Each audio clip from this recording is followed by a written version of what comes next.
welcome back to our IFA Franchisee Town Hall program. This is offered in partnership with our good friends over at Franchise Update Media. We're continuing this series throughout the summer.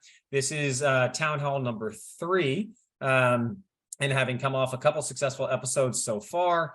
And this episode, we're going to dive as deeply as we can in the next 45-ish or so minutes.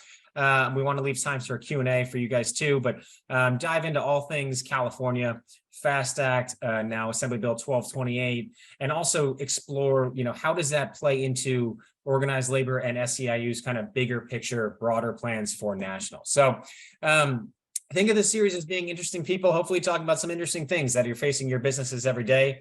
And you guys get to hear from us and ask questions. But the whole point is for this to be a little bit interactive, and we want to make sure that you guys can walk away with hopefully more knowledge than you walked in with. You can enter questions at any time in the Q&A box on your screen.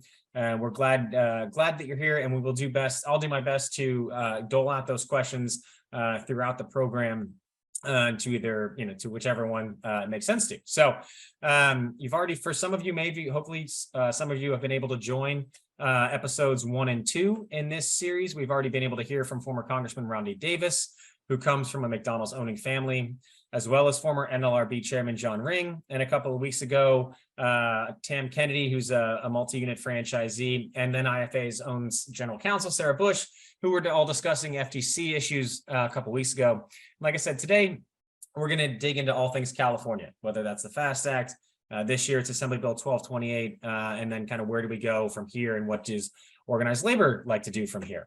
3 main buckets that we hope to touch on today. What is the FAST Act, and where is it in the process? What is Assembly Bill 1228, and how did we get here? And then again, what is SEIU and organized labor thinking about more broadly beyond California? Think of it as a little bit of a past, present, and future. And most importantly, what does it all mean for you as a franchise business owner, whether you're in California or beyond? Go ahead, Anna, you can pop it over to the next slide, please.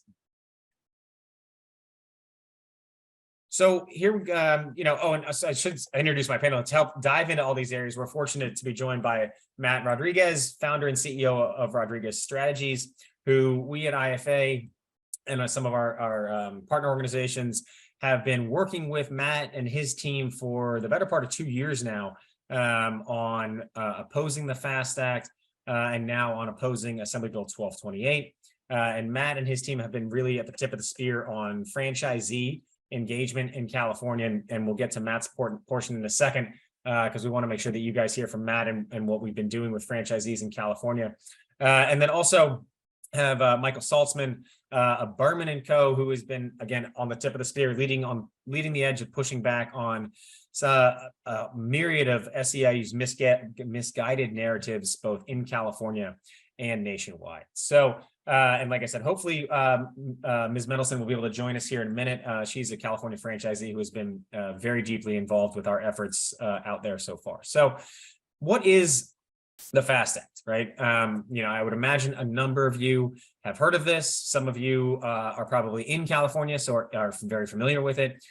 Some of you may even be quick service restaurant franchisees out there.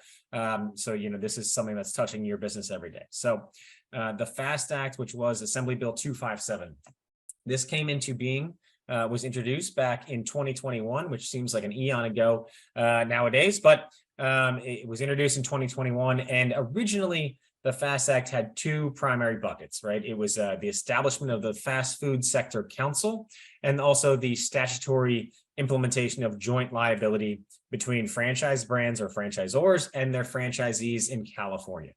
The scope of coverage from the FAST Act moved a little bit over the course of its 2-year cycle, but ultimately ended at, if you were a quick or counter service restaurant, part of a brand with 100 or more locations nationwide. So not 100 or more locations in California, just 100 or more locations nationwide.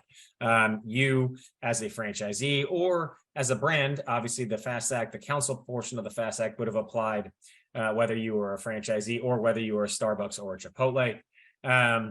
So fast forward through many hearings, many fly-ins, 90 some odd amendments about 2 days before it was ultimately passed by the Senate. What we were left with was the Fast Food Council portion of the FAST Act ultimately was what passed towards the latter part of 2022, and then was ultimately signed by Governor Newsom. And you'll notice that I said the council piece is what passed, because ultimately the joint liability piece came out of the FAST Act as part of a package of amendments at somewhat of the last minute there in the Senate.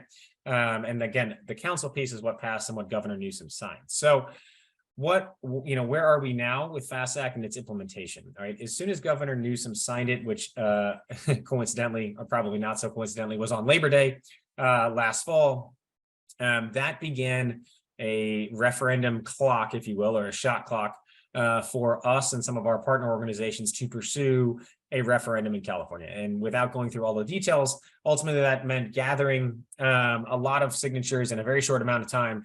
And what that did was ultimately pause.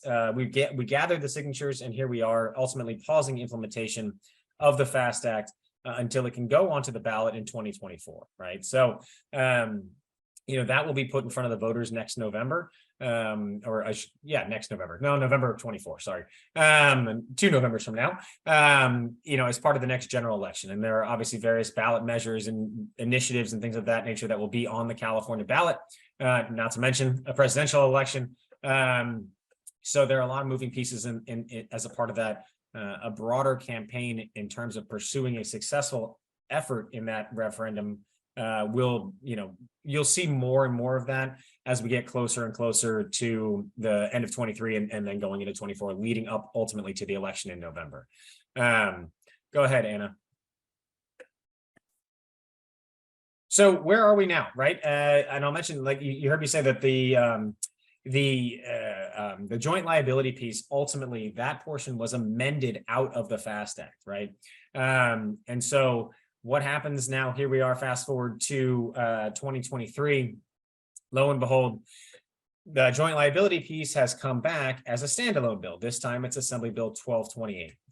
Assembly Bill 1228 in California is basically a cut and paste of language that came out of the FAST Act that would institute statutory joint liability between franchisors and franchisees in California. So basically statutory joint employer. That's what it was. That's what it is. That's what it remains.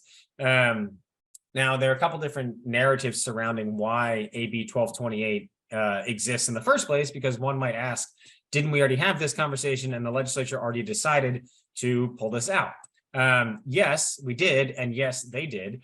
But here we are nonetheless, right? So, depending on who you ask, why is 1228 a thing? There are one of the undercurrents that's going through Sacramento right now as a way that, politicians, and this is not unique to Sacramento, but oftentimes will do some pretty serious mental gymnastics to justify a particular position on a piece of legislation. And one of the undercurrents, narratives, if you will, that's going through, the Sacramento area right now, or the Sacramento legislature right now, California legislature, I should say, is that we being business, we being franchise business, quote unquote, cut a deal last year that, we agreed that you'd remove liability, you'd keep the council, and everyone would walk away.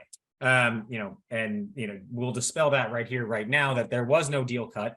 I shouldn't say that. There was a deal cut. That deal was between Governor Newsom and the California legislature. It had nothing to do with us. Had nothing to do with franchising, nothing to do with restaurants. We opposed it from the start all the way till the end. And obviously that was demonstrated through our pursuit of the referendum. But with all of that said, the notion that we have somehow gone back on our deal is what is helping to drive 1228. So Anna, go ahead to the next slide, please. So what will 1228 do, right? It would obviously lead to, it's essentially a corporate takeover of franchise restaurants, right? Obviously, it'll make it easier for SEIU to organize broadly within the franchise sector, as we, we'll talk about here in a second. But it's statutory joint employer, right? And that has been somewhat of a North Star for organized labor within the franchise model for a long, long time. And but that's one of the primary drivers here.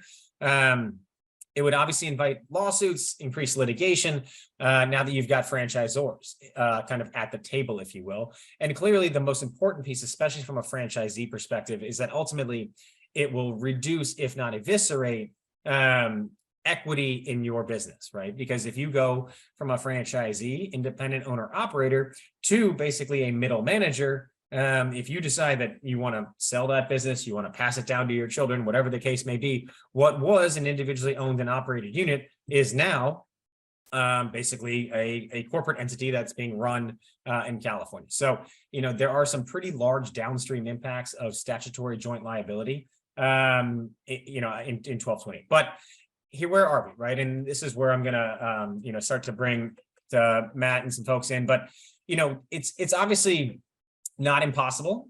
We have been pushing on, and I should have paused here for a second. And where is 1228 in the process, right?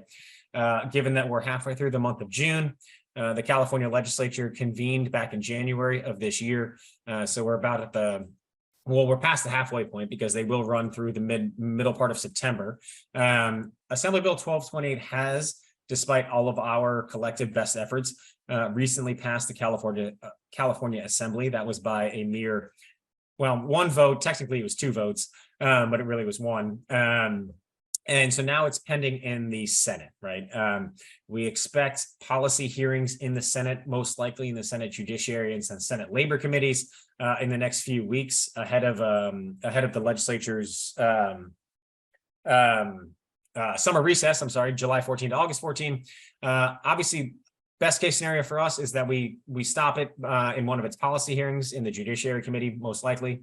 But if that is ultimately unsuccessful, we will be teeing up a sprint to the finish from mid-August to mid-September. And that's part of that's a good time when we may be coming to talk to a lot of you guys about helping to engage with us if you were not already doing that. So, what is this work included? And Matt will talk about this here in a second. Coalition building, research, which Michael will talk about, framing the issue with voters, field organizing. All of those things are instrumental in our efforts to push back on the FAST Act, push back on 1228. Go ahead, Anna, please. Next slide. So, what we're trying to do here is ensure that our message is resonating with voters, right? And if it resonates with voters, it'll ultimately resonate with lawmakers. And so we do a whole lot of research, message testing, polling. But ultimately, what this is going to come down to is ensuring that you all, as franchisees, are plugged in and having the right conversations with the right people. Yeah, so I'm Matt Rodriguez. We owner of a public affairs firm out here. A core of what we do is really organizing. So we are kind of coalition building and organizing around public policy issues. In this case, against the FAST Act originally, and now against 1228. And what we do is we try to take individuals, organizations, whatever it happens to be, groups of people who are for or against public policy, and organize them to communicate with their elected officials or with the public. So in this case, our main focus is organizing people like yourselves, which is franchisees and folks that are going to be affected by this law. And so we are trying to bring those voices to bear when elected officials are making this decision. And I just want to put a finer point on some of the stuff Jeff has been saying, and Michael may get to this himself, so I don't want to take a lot of his thunder. But the fact is, California is, I don't want to say owned, but like that legislative building, it's a supermajority for Democrats. Labor, especially SEIU, is the most powerful union in the state, along with the teachers union. They get a lot of these folks elected. And so it is a very difficult field and terrain for a lot of corporations, just the nature of the beast. That's why you'll see a lot of corporations go to the ballot, because it's a little easier when you broaden it out and talk to voters. Whereas in that building, a lot of those members, and the member, this guy Holden, who continues to bring this bill up, they've got a lot going on, right? Both in terms of how he got elected there. He's running for supervisor in LA County. SEIU will bankroll that effort. So there's just a lot of politics among 40 members of the Senate or 80 members of the Assembly that is different than when you get to a broader audience, like you do when you get to the broader public, as Jeff was mentioning, a lot of referendum or any of the other vehicles that we have to talk to the public more broadly, as opposed to just in that building. So that said, that's a little bit about why my team is the direct conduit to you all and to franchisees. We are trying to get compelling stories dotted throughout the state from a diverse set of franchise owners, owner-operators, just to talk about what their experience is, what this would do to the business, why this would be bad for them, how this affects them, and how it affects the communities that they live in. And I think if you look at the messaging here, that is why we are in very shaky ground with the public if we just talk about employees. This cannot be about empowering employees, partly because it's not, number one, frankly. Basically, what this bill is really is that labor is having trouble organizing. You're all corporate overlords, as they would call it. They're having trouble organizing them. So they are trying to get the legislative process to do that for them. And so they're trying to jam these corporate entities in order to do that. So this cannot be about employees. What it is about bringing in national fast food companies to exert more control over your operations. One, that is because that is what it would do. And two is you have a lot of legislators who don't really understand how this business model works. They're just simply going with whatever they're being told by labor. So it is crucial to get franchisee input, because that's the voice and the kind of frame through which we're shining all of our messaging. These are small business owners. These are people who are in the community. This is how this business model actually works. This is the negative that this would bring to bear on this particular business model in California. So Jeff, that's just the kind of general point. Do you want me to keep going on this? But I did want to at least start to frame kind of where we are and why we're recruiting, and I can get more into the details on that if you need. Yeah, I'll just pause you there for 1 second. I appreciate that. So, it sounds as though there are multiple opportunities, multiple avenues for franchisees to engage on this issue. So just kind of, if we take a moment here to just talk through, and you hit on some of them earlier, or hit on some a second ago, some of the opportunities and avenues that you all have worked with franchisees, and how you all have been able to plug them into lawmakers, and just kind of walking through some of the things that we've done and some of the things that we're planning to do, and why franchisee engagement is so important in this effort. Yes, I'd say a couple of things. Let me give you data, and then let me give you kind of what it feels like in the real world. The first is just looking at the data here. Small business owners and family-owned, you're very popular. I mean, it is kind of the American dream, right? We have a lot of great stories. We have women-owned restaurants. We have immigrant, folks who've come from other countries and started successful businesses. I mean, this is kind of the heart of what small businesses try to do, and trying to talk to the public as well as elected officials that these are your just basic small business folks who are members of the community, and that their business model is under attack. And if you look at it here, they're very credible voices. You have the most credible voices actually of all. Even unions, which are still fairly popular here, are 20 points lower in terms of their credibility. And so you look at 30% there in terms of very credible, to 47% for family-owned local restaurant owners. That is a big spread. And so we want to take advantage of that credibility as we're talking both to the public and as we're talking to elected officials. So some of this is just to show that we kind of have public opinion on our side. But on a more granular level, a lot of these elected officials need two things. First is education, because and in fairness to some of these elected officials, they've got a lot of issues coming at them. They're not experts. They're not franchisees or franchisors, except for a very small amount of them. Why would they be? So some of this is an education effort. But I think the second one is, if you look at a lot of these elected officials, we need as many voices as possible, partly because you're popular, but for another reason, some of these elected officials are running for other offices. So when they are ensconced in Sacramento, they're very protected by the bubble of labor and the special interests that are there. But I'll give you an example. One of the members we're looking at in the Senate who's very critical is a guy named Dave Min. He's down in Orange County. And in the building, how good will he be for us? I don't know, but he's running for Congress. And so he can get away with a bad vote when he knows he's going to stay in the assembly, and labor will kind of help him navigate his world up there. But you start getting more broadly out to voters, and you're talking about something that's a job killer, something that's hurting small businesses, something that could raise prices, something that will bring corporations in and help take over small family owned establishments. That is going to be much less popular with the broader public. Now, I can make that case. We can try to make that case publicly, but the people we need to make the case are the franchisees. They're the face of what this bill would do. And as some of these members start getting out from the Sacramento bubble and have to talk to their constituents, things like rising food prices, hurting small businesses, being in the pocket of special interests, that is much less popular as they look at their political futures than it is if they just look at them in the Sacramento bubble. So that is why it is so critical to have franchisees as the face of this. We can make this case, but what will happen is the other side will just say, well, that's just a bunch of corporate, that's a McDonald's or it's Burger King or it's, name any of the franchise corporate entities. They'll just wave that off. And they do that not just for your industry, but for any industry. It's Coca-Cola or it's Uber or they just sort of pass off as sort of big corporations. But if you reverse that and put that in a more localized frame and a small business frame, that's a little bit harder to ignore. And so that is why your faces, your stories, the stories of, again, like I said, a kind of diverse set of franchisees and franchise owners, owner-operators, that is why this is so critical to the organizing effort and the paid media effort that we're trying to put together here. Yeah. Anna, can you pop to the next slide? Because I think this says a little bit about, yeah, exactly. This is what Matt was just talking about here, is that, it's not about, we're working on making sure that this issue is not, corporate versus worker, because if it becomes corporate versus worker, we ultimately are not successful.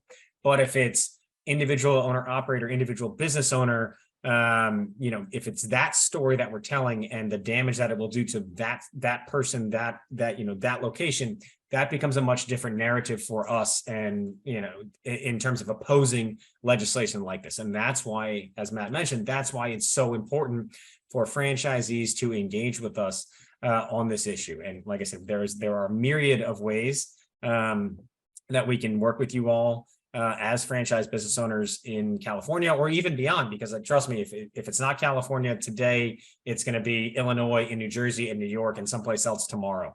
Yeah, just to give to brass tacks. So yeah, so that's the kind of, that's the sort of macro level that we need and why we need you all to kind of fill in the blanks for some of these elected officials and for the public. Now, specifically, what are we doing?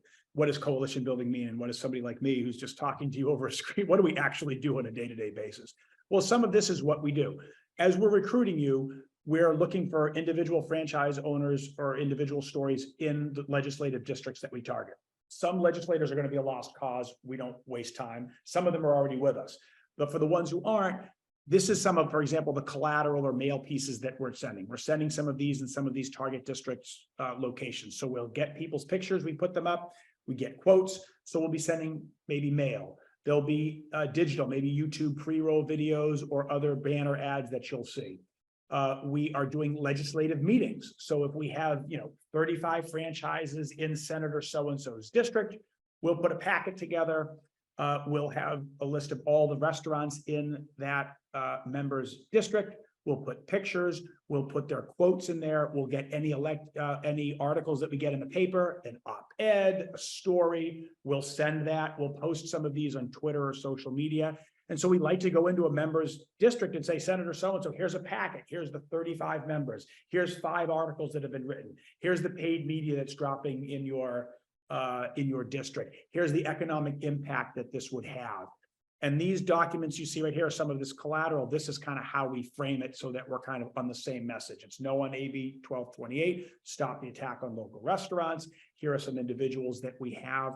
But to be clear, we can never have enough. We need in-person meetings. We're doing Zoom meetings with elected officials. We have fly-ins that we do in Sacramento that we need people to go to. We need people for more paid media. We need as diverse a set of faces as possible. We don't just want, say, men or just want women. We want everything. We want young and old and immigrant stories and people of color and you name it. We want to show that this is a broad-based industry that really reflects the country and California. But in terms of deploying, that's what we're doing. And we do most of the work, frankly. I mean, obviously you have to help us, but we will point you in the right direction. We will get a lot of these stories placed, but we need your stories and your sign off in order to do that. But we'll do the rest generally. Yeah, and here just you guys will see on the screen and we'll make this available. And obviously, like as I mentioned at the beginning, if you do have questions, feel free to drop them in the chat box, the Q&A box as we go. But here are some of the simple things that you as a franchisee can do, but specifically on California, which is obviously what we're talking about primarily today. You can head to our website, which is stopab1228.com.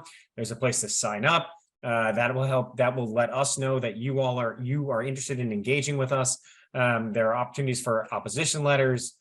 phone calls, emails, meetings, as Matt mentioned, op-eds, letters to editors, coalition advertising, which you just saw, participating in a Sacramento fly-in day. We were out in Sacramento 3 weeks ago, 2 weeks ago at this time. We had over 130 franchisees in town across 20 or 30 different brands. I may be getting those numbers wrong, but it was a big deal, right? That stuff like that gets noticed in the State House. And so there are all sorts of opportunities for engagement. Like I said, everything from being there on the ground, lobbying with us, to signing onto a letter, to clicking send on an email. But most importantly, it's engagement, right? Some sort of engagement helps us move the needle in order to protect your restaurants, your equity in your franchise business. And ultimately, again, you guys are the best messengers for us in California and beyond. So, it's a pleasure working with Matt and his team. I can tell you from 2+ years of experience, they're the best in the business at what they do, and they will make it as easy as possible, because we know that you all are out there running your businesses every day, and the last thing you need is hours and hours away from your business to, go do a photo shoot or whatever the case may be. We will make it as seamless as possible, so that ultimately you guys can help us ensure that you can keep running your businesses as individual owner operators, and you don't end up as statutory middle managers because of some misguided public policy. The narrative that the other side spins and portrays is big bad corporate against worker who doesn't have the tools to fight back. And it's not just us saying that they're saying it, they're actually saying it, and saying it as recently as yesterday in the Hill. Mary Kay Henry, who is the president of SEIU National. This is, again, I'm just going to read this.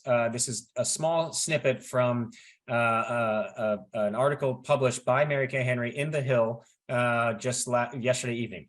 SEIU, the labor organization I am privileged to lead, along with the Labor Federation we're a part of, last week requested the FTC seeking to examine the unequal bargaining relationship between franchisors and franchisees, including, importantly, how that power imbalance affects workers.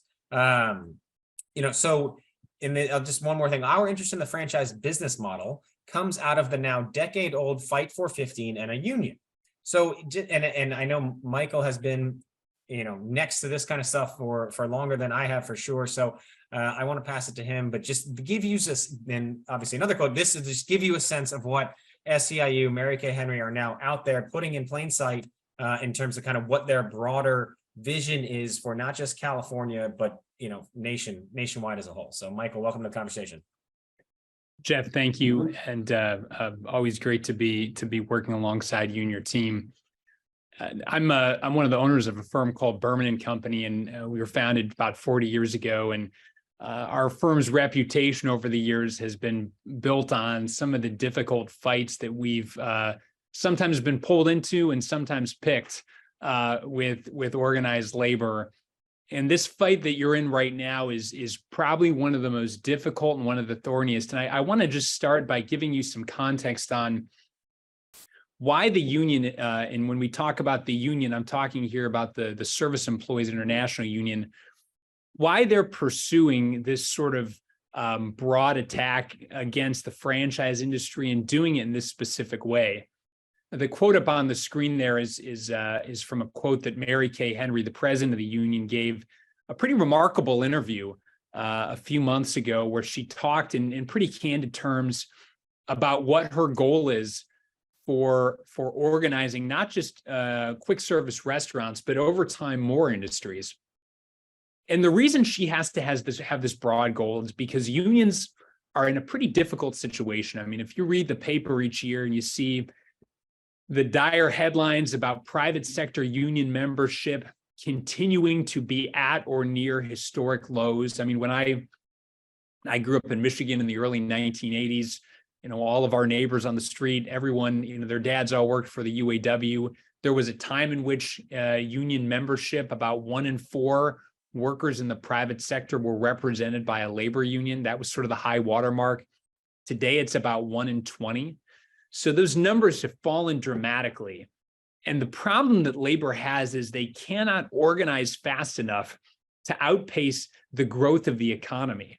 And so even as they organize new workers each year, both through sort of attrition and people retiring, and then some unions losing members, they just can't keep up with the pace of the economy. And so their footprint continues to shrink and it continues to decline. So what Mary Kay Henry and what labor unions more broadly have been trying to think about is, how do we go big? How do we do something at a really big level to sort of change the debate and change the playing field so that we can get a much larger number of people to come into our ranks? The FTC play that Jeff just mentioned is one such approach. Under the leadership of its current chair, Lena Khan, sort of a young 30-something progressive who views capitalism basically as one of the 7 deadly sins, and is basically executing on that mandate and is helping out the SEIU with this current project to try and use the FTC to attack the franchise industry. But that's not the only thing they're doing. I mean, unions are looking at entire industries to organize. They're looking at entire classes of workers, younger workers who are sort of a blank slate, who don't associate unions today with Jimmy Hoffa. They instead associate unions with a cool hashtag on social media, a t-shirt, a slogan, something that is kind of refreshing and hip. This is a very different way to talk about and to frame union issues. What the SEIU is doing is trying to marry that new enthusiasm with strategies like we're seeing in California to organize a much larger number of workers without having to go through the hassle. And as this next slide shows too, they're really doing it with a time horizon that the business community is not always acquainted with. I mean, we sort of specialize in fighting the wolf at the door. Something shows up, we hire the professionals, we organize, we fight it, we defeat it, we go back to running our business. Unions aren't in, and especially the SEIU are not in that perspective. They're in the, we lost the battle, but we're still going to win the war perspective. And they really operate over a much longer time horizon. I mean, this quote from Mary Kay Henry gives you a sense of the multi-decade perspective they are willing to take to win these fights. And it's one of the reasons why it's so important to be so vigilant, and also why you're so fortunate to be represented by folks like the IFA who operate and understand that longer time horizon. If you go to the next slide, we can talk a little bit more about it. Go ahead and put all those bullets up on the screen. The fight for 15, if you can even wrap your head around these numbers, $100 million, over $100 million spent over a decade on the fight for 15. And it was kind of spun up in a memo in the late 2000s and 2009, where the SEIU, which was looking at the same trends I just talked to you about, right? Declining membership. And they said, well, what are we going to do to solve that? And they said, well, what we should do is we should put all of our money behind a broader minimum wage campaign. And if we do that, people will see the value of the union and they will be drawn to us. And so that was what the fight for 15 was. And the whole idea was fight for 15 and a union. They were pretty successful on the 15 part. I mean, they've, at least in blue locales, and even in a handful of red ones, they've been successful in advancing 15. But what they didn't get is the thing that really would have justified that $100 million. They didn't get the union piece. And so if you go to the next slide, the idea behind sector-wide organizing, I mean, it's really an idea that comes to us from Western Europe, where in countries like Germany, labor relations often happen at the national level, where you have the Association of Employers and the Association of Unions sit down at the table and they hash out wages and working conditions for entire sectors. There are some important key differences. I'm not going to bore you with those here, but that's sort of the inspiration. And so California really becomes the test for whether that model works. Honestly, candidly, it's one of the reasons why the IFA, I think, is so smart and strategic to really draw a line in the sand in California on this fight, because the unions really need to show a test case in one state before it spreads elsewhere. But that's their long-term vision, is that ultimately they want to have not just a statewide bargaining table, but a national bargaining table, because what that ensures is that the special interests are calling the shots. For those of you who are located in New York, You already have a little taste of this with the wage boards in New York, where an appointed panel appointed by the governor basically gets to decide what wage you're going to be paying to your employees, totally bypassing the legislature. So that's the long-term vision with a much broader perspective on how the union might control your business. We asked some economists to look at the non-union workers just in 4 industries that the SEIU is focused on organizing: retail, hotels, restaurants, janitorial. If they organize just the non-union workers in those industries, $4.5 billion in new annual dues revenue. To give you a sense right now of how big that number is, the total annual revenue right now, not just for the SEIU, but for the SEIU, UFCW, and Unite Here, sort of the 3 big unions organizing in this space, it's about $800 million a year combined.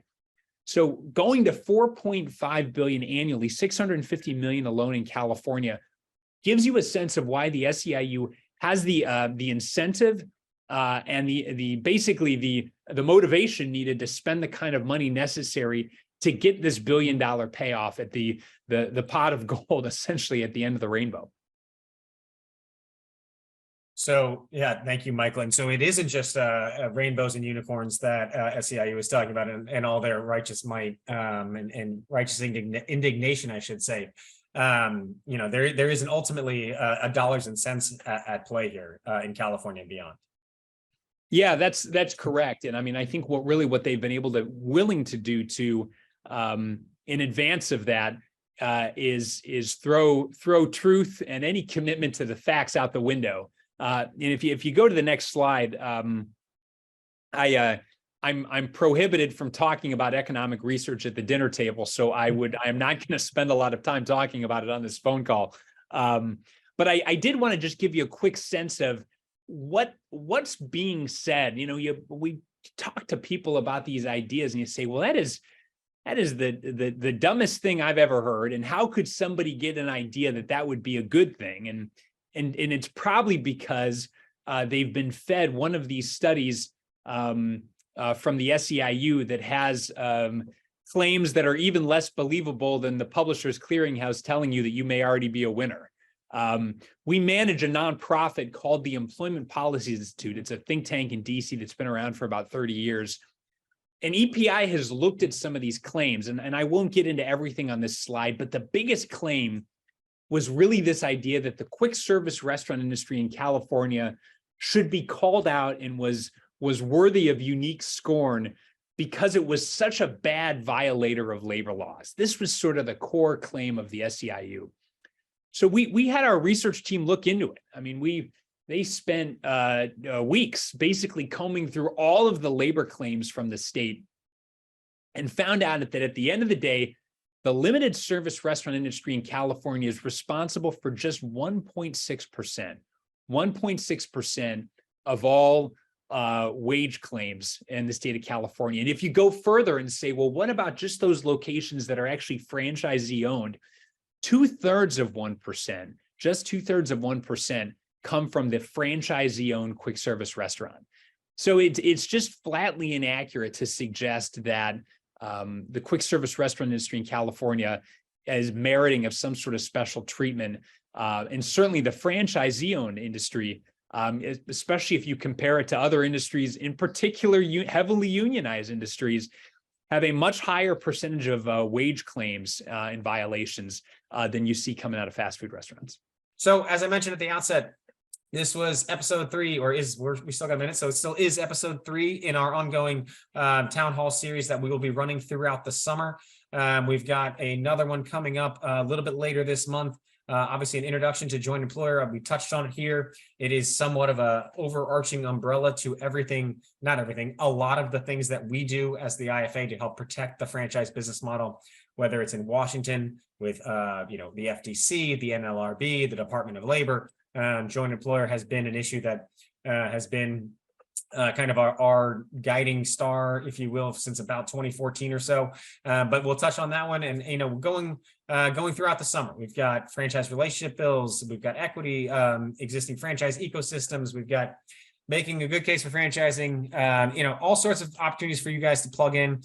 We hope you find it useful. We want to continue doing this. Like I said, we've got a number of them going on throughout the summer. So please continue to join. And I mentioned at the outset, the Franchise Action Network. It's obviously we've tried to again, one theme of today is trying to make it as easy as possible for you guys to engage. The Franchise Action Network is the IFA's, the name implies, it is the way that we plug you all as franchisees into our various advocacy efforts. Again, whether it's in DC, whether it's at the FTC, whether it's in California, or whether it's in places that, like Arkansas or New Jersey, or we've got issues across the board. That much I can guarantee you. But we do rely on you all to let us know who you are, where you are, and then we can work with you to tell your stories and get you all engaged with the issues that are going to impact you and your businesses, depending on where you're located. So I would encourage you to join the Franchise Action Network. And as a part of that, Anna, go ahead. We have our upcoming IFA Advocacy Summit. That's a little bit of a tongue twister as it is freshly rebranded this year. But this formerly the Franchise Action Network annual meeting, now the IFA Advocacy Summit here in the second week of September. This will be your opportunity to come to Washington to meet with members of Congress across the aisle, across the Capitol, senators, congressmen and women. It'll be a multi-day event here in Washington. For those of you who have done this before, think of this as a fly-in because that's essentially what it is. But you will be in DC with 400 plus of your closest franchisee friends, meeting with, like I said, elected officials across the board, Republican, Democrat, all over, just to tell the franchise story and just to give you a sense of why this is important. Obviously, if we haven't done that over the last 55 minutes here, last year, the primary ask of the IFA Advocacy Summit was encouraging members of Congress to sign on to a letter encouraging the FTC to essentially do no harm to the franchise business model. We had a whole host of members, bipartisan list of congressional members sign a letter to the FTC doing just that, ensuring that your voices are heard through your elected officials and over to the agency. So it is important.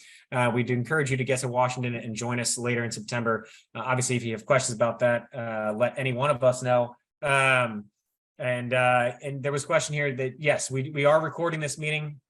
We will make it available to folks. So if you don't see that here in the coming days, just reach out to me or anyone else on the IFA team. We'll make sure that you can get a copy of it. So with that, I don't see any other questions here in the queue. So I want to just say thank you to Matt and Michael for joining us. More importantly, thank you to all of you guys for taking nearly an hour out of your Wednesday afternoon to join us for this episode 3 in our IFA Franchisee Town Hall, brought to you with our friends over at Franchise Update Media. So thank them for their support. But like I said, if you guys have questions about anything we've talked about today, or really any other advocacy related issues, feel free to reach out to myself at IFA or anybody else on the team. We'd be happy to get you pointed in the right direction. But thank you guys very much and look forward to talking with you soon.